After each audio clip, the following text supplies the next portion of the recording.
Translation and purport by His Divine Grace Srila Prabhupada.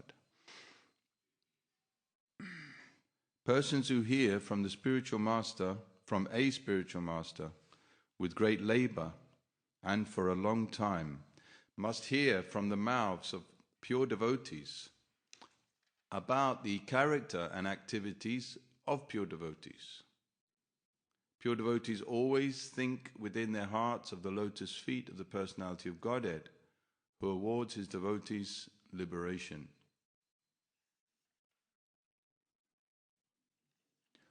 Purport. Transcendental students are those who undergo a great penance in being trained by hearing the Vedas from a bona fide spiritual master. Not only must they hear about the activities of the Lord, but they must also hear about the transcendental qualities of the devotees, who are constantly thinking of the lotus feet of the Lord within their hearts. A pure devotee of the Lord cannot be separated from the lotus feet of the Lord for even a moment. Undoubtedly, the Lord is always within the hearts of all living creatures, but they hardly know about it because they are deluded by the illusory material energy. The devotees, however, realize the presence of the Lord, and therefore they can always see the lotus feet of the Lord within their hearts. Such pure devotees of the Lord are as glorious as the Lord. They are, in fact, recommended by the Lord as more worshipable than He Himself. Worship of the devotee is more potent than worship of the Lord. It is therefore the duty of the transcendental students to hear of pure devotees, as explained by similar devotees of the Lord, because one cannot explain about the Lord or his devotee unless one happens to be a pure devotee himself.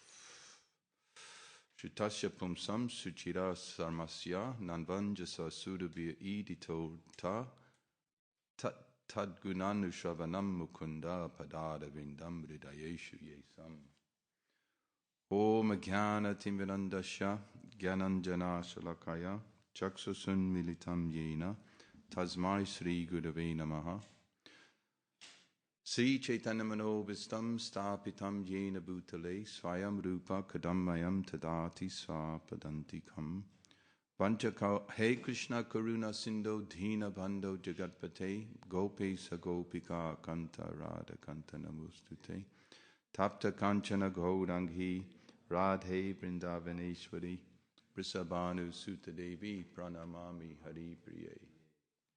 Panchakalpa Tarubhyas Cha Kripa Sindhubhyeva Cha Patitanam Pavanebhyo Vaishnavebhyo Namo Namaha. Jaya Sri Krishna Chaitanya Prabhu Nityananda Sri Advaita Gadadhar Srivasadi Gauda Bhakta Vrinda. Hare Krishna Krishna Krishna Hare Hare Hare Rama, Rama Rama, Hare Hare. This is a very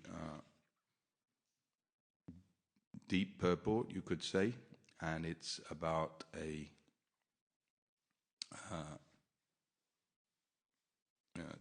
specific subject, which is that the hearing about the devotees of the Lord is as important as hearing about the Lord. And therefore you will find Srimad Bhagavatam is full of stories about the devotees and their relationship with Krishna and Krishna's different pastimes. So the qualities of the material world is the opposite of the qualities of the spiritual world. Krishnadas Kaviraj Goswami, he defines what is love and what is lust. Atmendriyana priti, Atmendriyane priti vanchathare bali kam, kamendriya priti ichadhare prema nam. So the desire to gratify our own senses is lust, but the desire to please the senses of Lord Krishna is prema. So the process of bhakti yoga, bhakti actually means love, and so we don't generally use the word love very often when we're preaching, when we're talking. Why is that? Because if we talk about something so wonderful and deep, it weakens it. Like if you say, I love you, what does it really mean? So it's an interesting thing that what is the thing that is the most important, we don't really mention it. Even Krishna himself, he uses the word bhakti in Bhagavad Gita. And Prabhupada translates it as transcendental, loving, devotional service. He doesn't just call it love. We usually use the word prema for love. But bhakti also means prema bhakti, actually, pure prema bhakti. And then in the third canto, Kapila Dev says that all the different yoga systems, they reach their perfection if they have a little bit of this ingredient of bhakti or devotion. And what is we have a Sanskrit scholar in the audience, what is the actual English translation of bhakti? Is there such a thing, the word bhakti itself?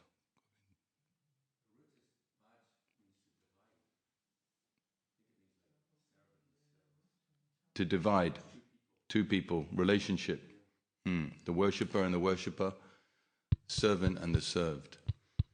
So what is bhajan?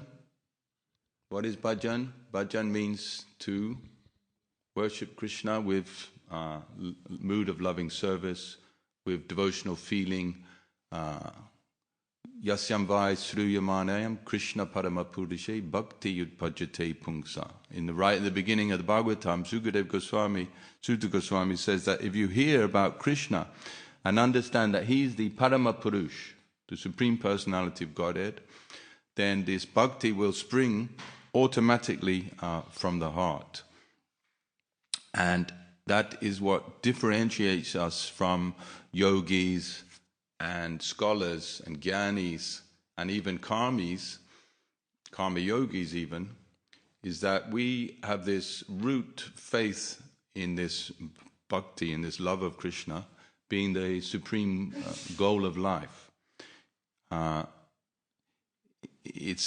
We mentioned this verse about material lust and material attachment. The root of it all is a desire to satisfy oneself.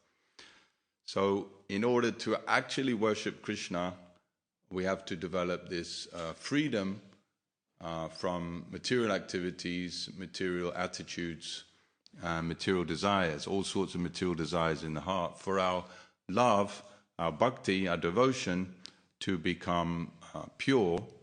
And what is the quality of that? Tadashma sharam hridayam, that the heart is affected.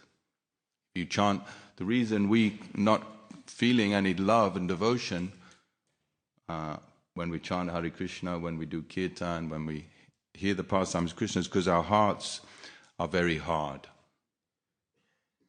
That's why we can't access the love of the spiritual world or access the heart of Krishna.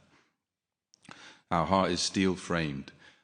Steel-framed because we have this selfish attitude to try to be happy in this world, and that is the root of our forgetfulness. That is the root desire of our forgetfulness of Krishna, that we wanted to be free, to be the supreme enjoyer. But this is an impossible situation. Therefore, now we have the association of devotees. We give up this, we endeavor to give up this desire by purifying our consciousness. Cheto dharpana marjanam. So the process here is recommended that you should also hear about the devotees of Krishna, the pure devotees. And this is one of the great magic or the great wonders of Krishna's Leela. It's very difficult for people to understand. So there's one verse in the Bhagavatam that says that although Krishna is the supreme worshipful deity, he's worshipped by Brahma and Shiva, still Mother Yashoda treated him like her ordinary child. You know the Sanskrit for that one? So how is it that God has got mother, he's treated like an ordinary child? And what is this mystery? This is the mystery, the paradox that people don't understand. Therefore, we should understand that Krishna is not actually interested in sense gratification. Even in this world, the most appealing thing is love. Even in social dealings, if somebody is not pleasant to you, not nice, not affectionate, there's no happiness in exchanging with somebody without that. Even in British culture, it's famous all over the world for being very polite. Politeness, respectability. If someone is harsh, has no manners, he is unpleasant, unrespectable, then no one will want to be with that person. But if we analyze the love or the affection in everyone's hearts in this material world, it cannot reach this purity that the soul desires. The soul desires an ocean of love. So Prabhupada gave the example of the mother. The purest love in this world is a mother for the son. But even that is contaminated, not only by any material desires in the heart of the mother to get reciprocation from her son, but it is also cut off by time. So you have a loving relationship in this life, but in the next life it will be totally forgotten, destroyed, totally gone. You'll forget who your mother. I don't remember my mother in my past life. I guess maybe I loved her, I don't know. Or whoever else I loved in that life. It's all gone, disappeared, vanished. So this love is the best thing. And Krishna, he also, he is not interested in sense gratification. He's not interested in how beautiful you are, how learned you are. Nayamatma Shutena Labhyo Namedaya Bahu. It doesn't matter what type of things you do. He's only interested in your bhakti. So everyone is qualified for this bhakti, every human being, because it doesn't take any amount of mental scholarship, intelligence, or any other quality. It only springs from the core of the heart. I've forgotten what I was going to say. So, what was I saying before that? Krishna. Yeah, so the love. So Krishna, yes, thank you. So Krishna is not interested in anything material. You cannot satisfy him with anything material. Prahlad Maharaj says that all this display of Vedic rituals and yoga, mystic power, it's all just a show. The only real thing is he wants this bhakti. Shamaham sava bhutishu name dveshasti na priyaha ye bhajanti tumam bhaktya mai tateshu tapiyaham. That he's equal to all living entities. He doesn't discriminate. He favors no one, and he's not against anyone. He judges everyone on how much bhajan, how much surrender they have. The line is mentioned, bhajanti tumam bhaktya. Bhakti is mentioned twice. So the whole of Bhagavad Gita may be couched in terms of karma and jnana and yoga, but really the whole Bhagavad Gita is about this love. Ananta Katha, Kim Janma Brahma Bi Ananta Katha. What is the use of taking birth as Lord Brahma or a great Brahman if one hasn't tasted this Ananta Katha, this unlimited nectar, Ananta Katha Rasasyam, the nectar of Krishna's pastimes. So the point is that when we become advanced, then we will be able to take pleasure in our love for Krishna, and Krishna will take pleasure in our love. Therefore, you see, Krishna became the chariot driver of Arjuna. Now, a chariot driver in Vedic culture, he was like a Sudra. The Sudras, by association with the higher castes, they took on the quality. So in the battlefield of Kurukshetra, there are many Sudras actually fighting with the Kshatriyas. So the chariot driver has to look after the horses, feed them, give them water, etc., etc. So Krishna took this lowly position out of love for his devotee, Arjuna. And he enjoyed that position. In the Bhagavatam, there's a story about Atri Rishi, who wanted a son just like Krishna, just like Vishnu. So the Lord became his son, and Srila Prabhupada describes that the Lord takes great pleasure in becoming the son of his devotee.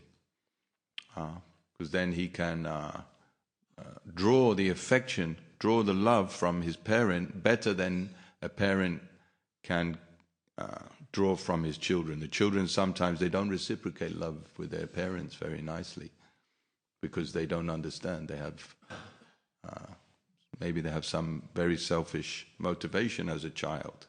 Sometimes they scream at their parents and cry and become angry. But the parent's very patient and loving if he's mature, if the parent's mature.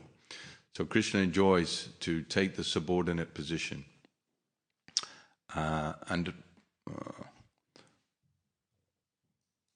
In the pastimes of Krishna and Krishna's Leela, then we see that he enjoys to become subordinate to the love of his devotees. This is his pastime, this is his pleasure. And therefore, our process is to hear about Krishna's pastimes with his devotees. Krishna, in the 11th canto, Krishna says, I do not desire to enjoy all my opulences without my devotees. So, what's the point of being the Supreme Personality of Godhead, being all-powerful, if you can't enjoy a loving affection?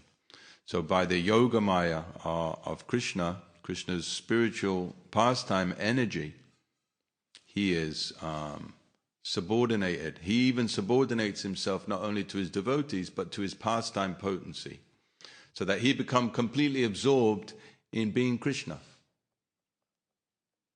So we're born in this world and we're completely absorbed in being who we think we are. Yasya samohita jiva. We are bewildered to think this is me.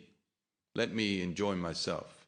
I like to dance in this way. I like to listen to this music. I like to eat these things. I like to be with these friends. I like to aspire for so many things. But the material energy is not under our control, and many times we are severely disappointed. And not only are we disappointed, our leela, our time for play, is interrupted because we have to struggle for existence. We have to go to work. Just like Friday night, everyone goes out to enjoy on Friday night in Kali Yuga culture. But then on Monday morning they have to go back to work. So Krishna doesn't have to go back to work. You'll never see Krishna going to work in a factory. He's simply enjoying. So our enjoyment is very paltry, very small. Krishna himself displays his Ras Leela, the ultimate pastime, that he, the supreme male entity, dances with millions and millions and millions of beautiful young women. And we in the material world, we men, let's say we're men, we talk about men, if we can get one girl, one lady to love us and serve us and be kind to us, we think we're very happy. So Krishna laughs. Krishna's laughing. He has Chintamani, Lakshmi Sahasra Sata Sambrahma Sevya, millions and millions and millions of the most beautiful ladies in all creation. But due to his own pastime potency, he's chasing one girl that he likes better than all the rest. Her name is Srimati Radharani, and she is Adi Devi, the original goddess of fortune. She is the greatest devotee.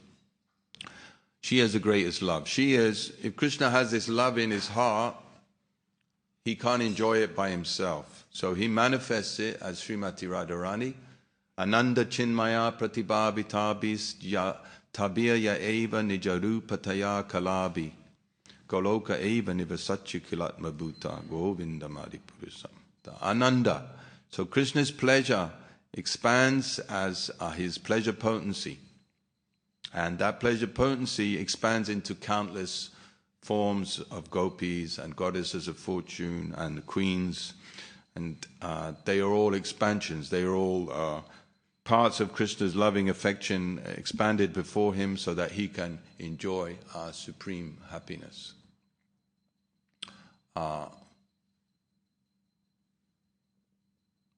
Kalabhiya, Tabiya Eva, Nija Rupa. They are the form, parts of the form of the original pleasure potency. So our process of bhakti yoga means to take this pleasure potency that we have in our heart and transform it. We are the center of attention, we want to enjoy, and we are greedy, we are looking for the nectar in this world, but there's no nectar in this world. It's all ends in unfortune and distress and destruction. So the bhakti means to transform that pleasure potency from selfish to give to Krishna. And that is the whole process. So it begins from the beginning to the end. So people come here, they offer so many nice things to Krishna. They're karma yogis, but they don't want to listen to Bhagavatam class. Here it says, long time of hearing. This is basically what makes us devotees, is that when we join, you have to go to Bhagavatam class, and Prabhupada set up Bhagavad Gita class, 2 classes a day. So by hearing, Shravanam, Kirtanam, Smaranam, Vishnu, then one gets purified, one becomes more and more a devotee by hearing. Shravana, Shuddha Chitte, Sabuka by noise. Simply by hearing, one makes spiritual advancement. It's so wonderful. And long time. One time Radharani, she asked Krishna for a benediction. She said, please give yourself, appear to someone as their friend for one who hears about you in Vrindavan for a long time. So we have to be in this Krishna consciousness for a long time. Yachocha nisrita sarit pravaro dekena Titena mudni adukitena shiva shivobu jato mana shamala shailan rasista bhajram jayat chiram bhagavatas chadanada vindam.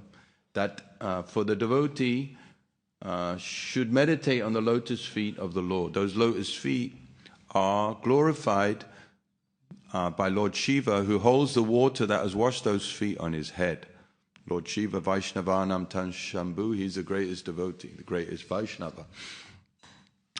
So one should meditate on the lotus feet of the Lord for a long time, it says. Because why? Because there's a mountain of sin stored in your mind. Kali Yuga means our mind is very contaminated. So the lotus feet of the Lord act like thunderbolts, lightning bolts, to smash down little by little that mountain of sin in our mind. Jivasya ya sangsarito vimokshanam najanato nata vihachcharirata Leelavatar Aisvayasha Pradipakam Prajvalayat Tvam Tamaham Prabhajyate. So nobody knows in this world what is to be done, what is the path. They don't know how to get free from this material body, which causes them so much trouble. Leela avatar. But the avatars of Krishna, they show the way with the blazing torch of their fame. So everyone has heard of Krishna. His Rasa Leela is so famous. There's not one person in the whole of India who hasn't heard of Krishna.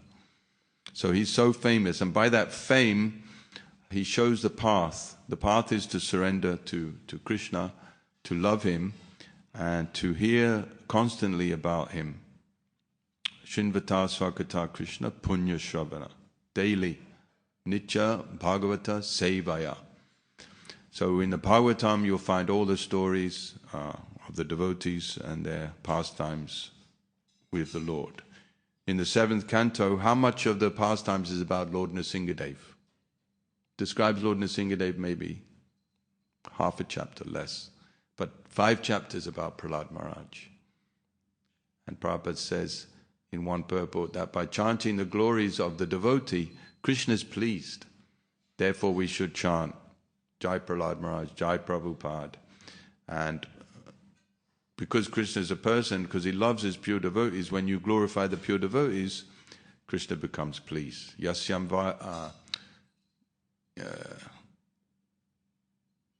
by the mercy of Krishna, one gets Guru, and by the mercy of Guru, one gets Krishna. So we should worship our spiritual masters. We should hear from them. The greatest service to the spiritual master is to hear from him.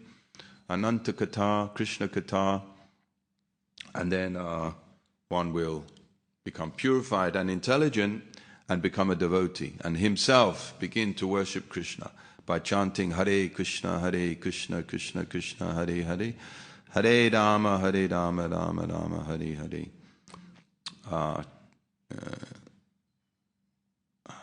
Keep forgetting what I'm going to say today. The Goloka Prema Dhana. So you think the prema, the love, this is what it's talking about, has come to this world in the form of this Harinam Sankirtan. That's why the chanting and dancing is so important. So if someone comes for Guru Puja and dances and chants and then gives class, you should think that's very good. But if they avoid the Guru Puja and the Kirtan, we should think maybe there's some doubt in their convictions. That's why it's so important to have a proper Mridanga. This Mridanga is a spiritual instrument, the Karatal is spiritual instruments. I've gone on too long. In Bengal, they worship the instruments before they start the Kirtan. So the instruments aren't ordinary. They're also expansion of spiritual energy. They're so important. So important. Everything we have is transcendental and spiritual. So I will stop there. Thank you so much. If there's any questions or comments. Hare Krishna. Govinda, Prabhu.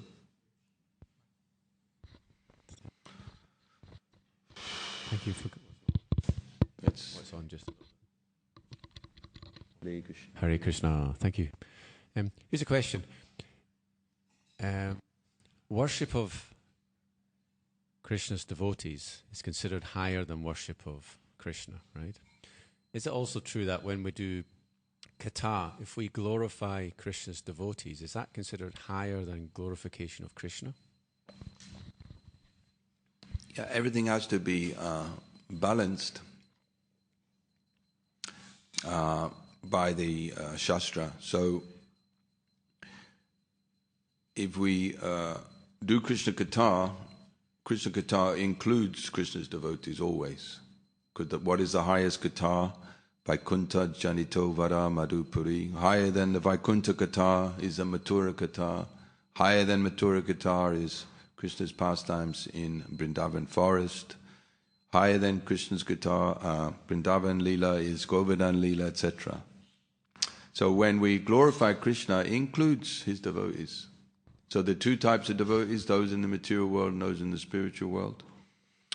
So they are all, as long as they're pure devotees, their pastimes are all absolute. Prabhupada says there's no difference between Krishna creating, hearing about Krishna creating the universes and Krishna kissing the gopis. So we discriminate and don't discriminate. It depends on our taste and our meditation and our bhajan. But we can say that Krishna is always glorified with his devotees. There's never Krishna Kata to some degree without glorification of Krishna's devotees. You could say, oh, well, there's 64 qualities of Krishna and they're described, but in the descriptions there's mention of his devotees and they're... See, like if I have a beautiful prasadam, but no one eats it, or if you have a beautiful prasadam, everyone just looks at it, plate of prasadam, what is the value of that prasadam? So Krishna has to be tasted. Katam Rita Parimricho So Mat Punya Kata Shavana Bidana Tat Tat Tat Tat. So by hearing and hearing about Krishna, one becomes cured of the material disease. Hare Krishna. Yes. I want to wait for the mic for the benefit of the internet.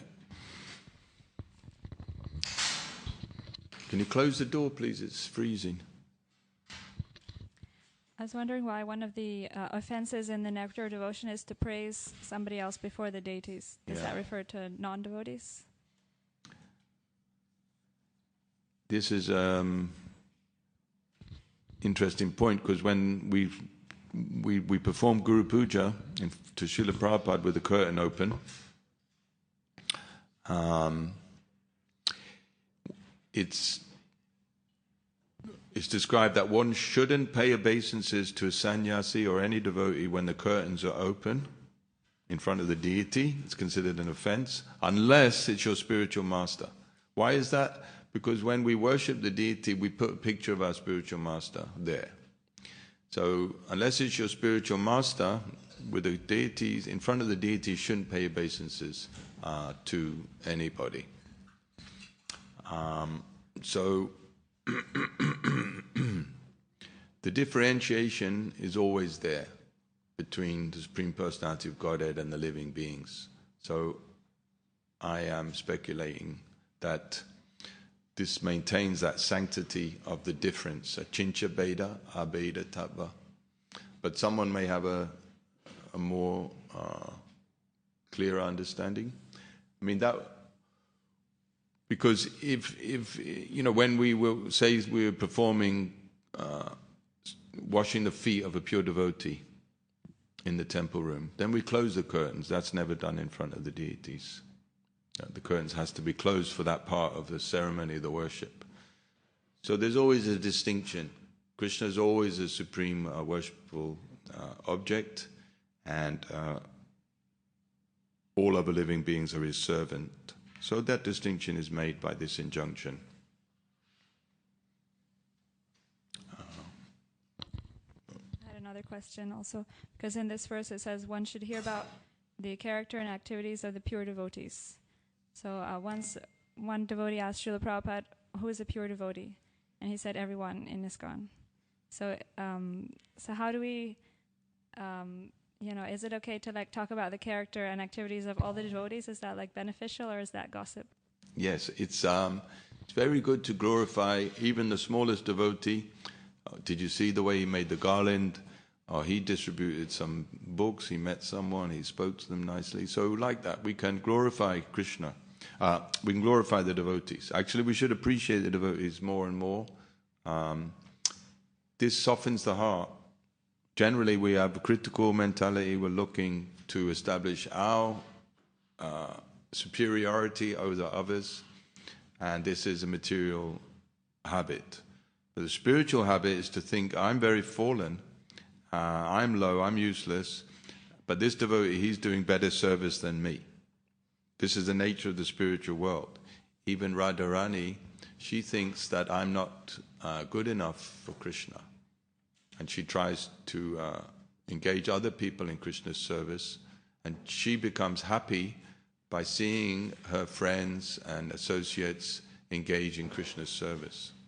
So this is the spiritual world. Spiritual world, people are so humble. Even though they're the most qualified, they have the most humility. Even Krishna himself, he's very, very soft and humble. Radha Gokulananda, very, very soft and humble. And we cannot access that world because we're very puffed up and we're very hard-hearted. And a part of hard-hearted is being envious of others. So we have to learn over and over again. And this is the key to spiritual progress. It's not about knowing many shlokas or being able to lead big kirtan or so many things.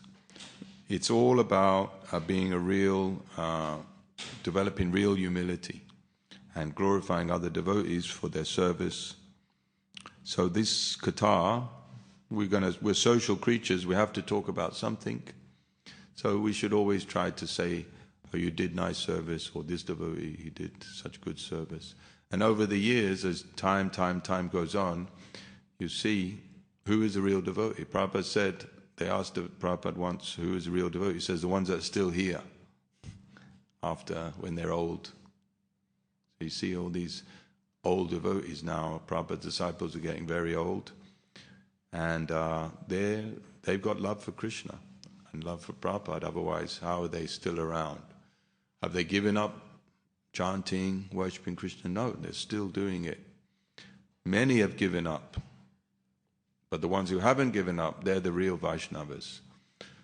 So, yes, we should glorify devotees. And this is small devotees, big devotees, anyone. And this should be the topic of our conversation. Yes. Okay. Hi, Krishna Prabhu. Okay, I think I have two questions in one. So, but time is running. So, Yeah. What you just said that if you love Krishna, you'll stay. So those who have love for Krishna will stay. You said something along those lines. Mm-hmm. And I've stayed in this. I've been in this movement for some years. I don't think I stay because I don't know if it's love. I think it's basically I have no alternative. I don't have an option, so to speak. But maybe love will develop along the way. But you can't say because it's really rough out there, Maya. So I have a healthy respect for Maya, actually. So I try to stay away from Maya. But I don't know if it's because I love Krishna. It's because I'm trying to save my neck. Mm. Very good. This is good. This is Vaidhi Bhakti. Hare Krishna. No, my question, leave it because it's too late, maybe. Yeah. You're doing the right thing. Oh, yes. Prabhu, is this craving, this hankering for connections, for reciprocation, is it, or should I say, put another way, Krishna is Atmaram, so he's fully satisfied. Is that this designation only for Krishna? Is this, because there are so many exalted personalities, we've been hearing the Srimad Bhagavatam, but is this just pertaining to Krishna, Atmaram, meaning he's fully satisfied? No, there are Atmaramas, Chimuniyo, Nigrante, Pirukrame. There are many types of Atmaramas, and they have been described in this purport to this shloka. So, out of all of those different types of Atmaramas, there are yogis who are self-satisfied and such forth. Yeah, I raise this question because it's to do with relationships. So Krishna, we crave connections, right, with other people. And Krishna, it seems like Krishna wants to have interactions as well. But it's not the same as ours. So, but if he's Atmaram and he's fully satisfied, he's complete in himself, why does he really desire this? Because there's an increase in his pleasure when he reciprocates with his Ladini Shakti, with his devotees. That's all. Increase in pleasure. Increase. But he's full. He doesn't need it. He does nothing else out of him. He's unlimited. Yeah. So his fullness can become more full. Inconceivable. Inconceivable, yes. Prabhu had a question, but if you want to comment on the way, you can. Just back to Thakur says, Krishna is Atmarama, but he's also Pararama. Takes pleasure in his leelas, and that aspect of Krishna is higher on the barometer of bliss than his Atmarama feature. Thank you. In the verse, many it's often mentioned. Pure devotees are mentioned, but I was told there are many types of pure devotees. So, which kind of pure devotees are talked about there? Well, Prabhupada gave the general definition that anyone who takes to pure devotional service, hearing and chanting, is a pure devotee also. Just like if you go to law school, you're considered a lawyer, even though you've got 7 years left to, So that's a general definition. Then there are different types of pure devotees in the spiritual world. Some pure devotees, they only like Ramachandra, Sitaram. Some only worship Lord Narayan, Lakshmi Narayan, etc. So this verse is talking about pure devotees who are of all types, but according to your own bhava, your own, if you worship Krishna in Vrindavan, then you want to hear about those devotees who worship Krishna in Vrindavan also like you. So it can be any pure devotees. So it's really talking about pure devotees, not sadhakas like us. Devotees who have love for Krishna and who have nothing to do with material existence. Okay? So in the purport, in the context there at the end it says, unless one is a pure devotee himself, he has to hear it from other pure devotees. Yeah. So it would be just a person who is chanting and hearing. I mean, we can only work with what we've got. So you had to listen to me today. I mean, tomorrow someone may be better, yesterday, so any devotee who is practicing, we hear from them. If they're following strictly. Prabhupada says strictly following, they're also qualified. This is the litmus test, the test. Just like if you go to Vrindavan, there's so many devotees there, but not in our line, not in Srila Prabhupada's line, Chaitanya Mahaprabhu's line, or Bhaktisiddhanta, etc. So it's very bewildering. They look like, should we go and hear from them? No. We stay with the lotus feet of Srila Prabhupada. We have to be very strict on that. So you have to stay. You français, ça va? Français? Non. Austria. German. Alles klar. Was ist los? Thank you very much for your kind attention and patience. Please forgive my lack of bhakti. Hare Krishna. Jai Srila Prabhupada ki jai. Srimad Bhagavatam ki